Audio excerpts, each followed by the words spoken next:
আম পোড়া শরবত তো আপনারা বাড়িতে অনেকে অনেক রকমভাবে বানিয়ে খেয়েছেন, কিন্তু আমি বাড়িতে কিভাবে সিম্পলভাবে বানাই সেটাই আজকে দেখাবো। সাথে একটা টিপস দেবো যাতে শরবতটা আরও কিছুটা টেস্টি হয়। তাহলে চলুন শুরু করি।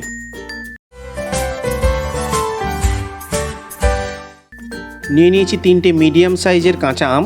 এবার আমগুলোকে ছুরির সাহায্যে এভাবে অল্প করে কাট করে নেব, যাতে পুড়িয়ে নেওয়ার পরে খোসাটা ছাড়াতে সুবিধে হয়।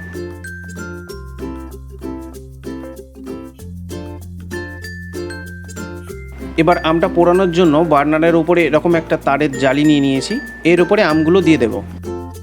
আমটা পোড়ানোর সময় ফ্লেমটা অবশ্যই মিডিয়াম বা লো মিডিয়ামে রাখতে হবে। হাই ফ্লেমে রেখে পোড়ালে আমের বাইরেটা পুড়ে যাবে কিন্তু ভেতরটা কাঁচা রয়ে যাবে, আর স্মোকি ফ্লেভারটাও সেরকম আসবে না। তাই মিডিয়াম ফ্লেমে রেখে পোড়ালে স্মোকি ফ্লেভারটা অনেক বেশি আসে। আমগুলো পোড়ানো হয়ে গেলে 2টো কাঁচা লঙ্কাকে ঠিক একইভাবে পুড়িয়ে নেব। এই পোড়া কাঁচা লঙ্কা দিয়ে শরবতটা বানালে একটা দারুণ ফ্লেভার আসে।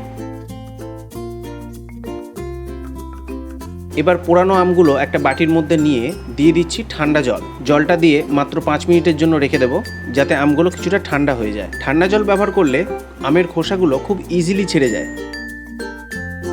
এবার খোসাটা ছাড়িয়ে নেব। দেখুন কত সুন্দরভাবে ছেড়ে আসছে।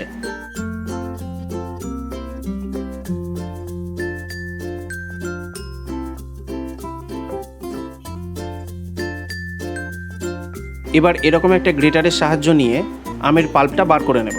আপনারা এটা হাত দিয়েও করতে পারেন, কিন্তু গ্রেটারের সাহায্য নিলে একটু তাড়াতাড়ি হয়।